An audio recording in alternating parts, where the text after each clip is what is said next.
to maximize our productivity, optimize the economic gains, there should be at least a separate time zone which is advanced than the Indian standard.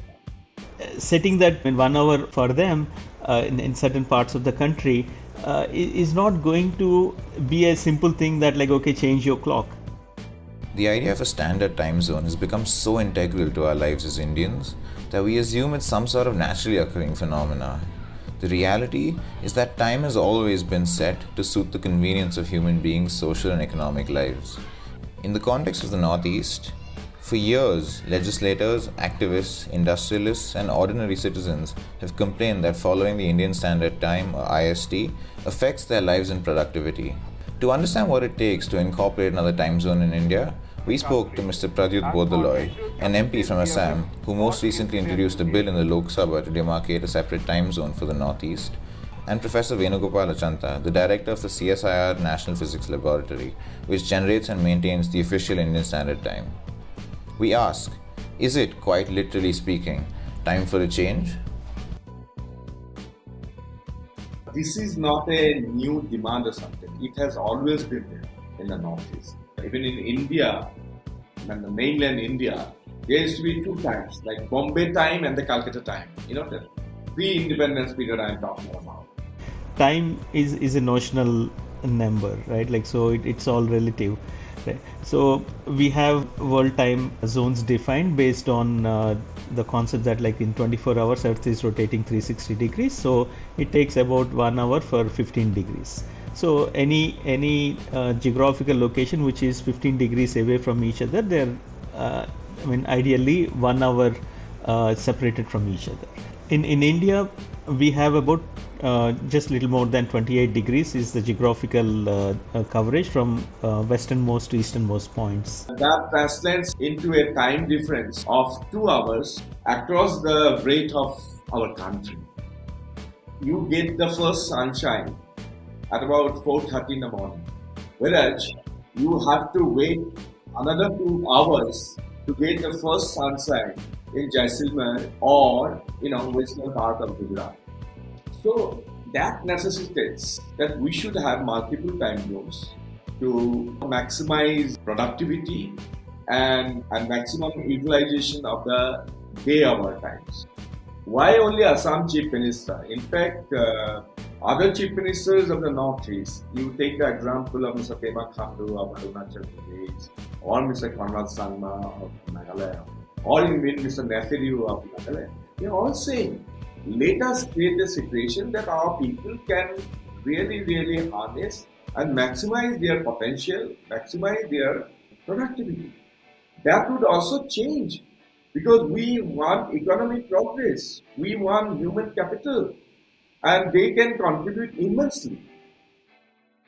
Yeah, that I raised a private member's bill in the parliament, in the Lok Sabha, asking for a real time zone, which was admitted, but discussion has never taken place. My colleague, Mr. Manish Tiwari from my party, he asked a similar question in 2019, asking for a separate time zone in the country.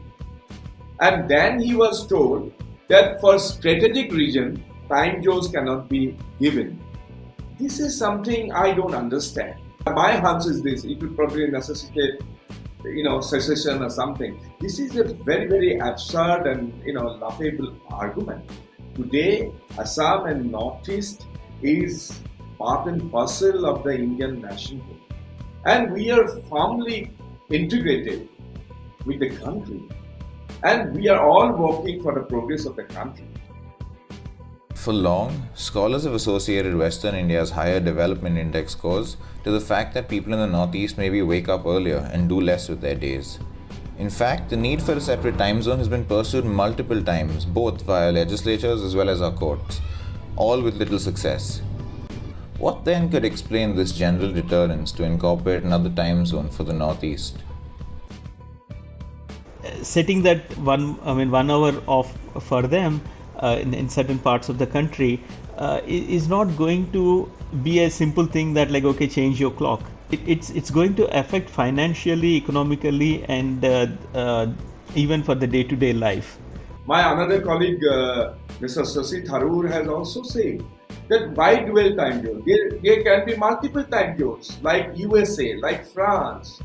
If such an argument is not there, if such a thinking, political thinking is not there, why would countries like advanced countries like USA or France or even a country like Indonesia have multiple time zones?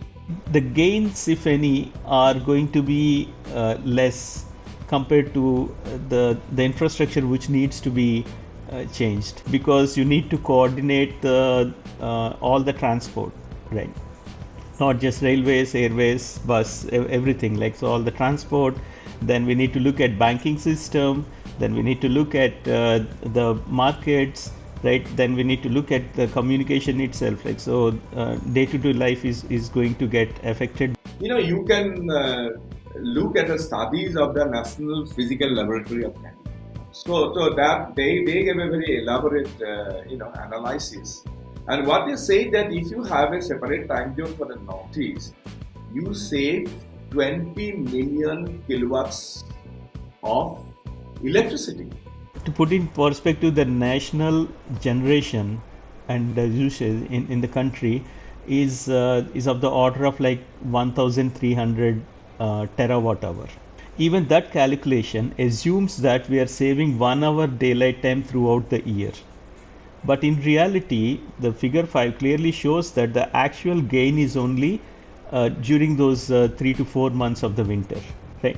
The rest of the year, the data clearly shows that daylight saving is not a real valid argument. If we have a second time zone for the eastern region where this is needed, all that we'll be gaining is about an half an hour additional daylight time during the winter months.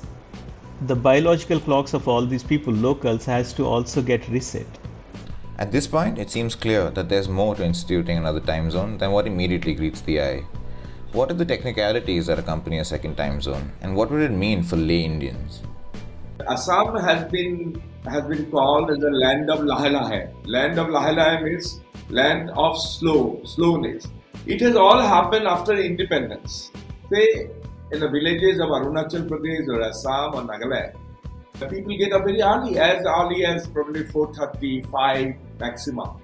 And then imagine they have to wait another 5 hours to start the official work. So long 5 hours when you idle and do nothing, you lose your productivity. And then we all know that scientifically it is proved that after somebody gets up in the morning, the maximum capability of productivity actually is after 6 hours after you get up. We have this bank of atomic clocks. So we continuously monitor this, and this data is continuously sent to the BAPM website in France, where the UTC, the Universal Coordinated Time, is fixed based on the inputs coming from all the countries. Now, if we want to get a second standard time for the country, then we need to have similar facility in the geographical location there, and then we need to send the information, while at the same time we need to have a coordination with the national time facility at NPL and also with the UTC, right? So we need to maintain this three-way link basically. So we need a bank of atomic clocks, and we need infrastructure, building, manpower to manage this, and air conditioning, vibration isolation, all these things needed. So just the equipment itself costs about 25 crores, right? Then the building costs, then managing the environmental conditions inside the thing. So it's all the land costs, right? The electricity. So we are talking about 50 crore and above as an initial investment, and of the order of like 5 crores per every year to manage these things. The benefit seems to be not so open, that like it's not a clear-cut case that like we should go ahead with the second time zone.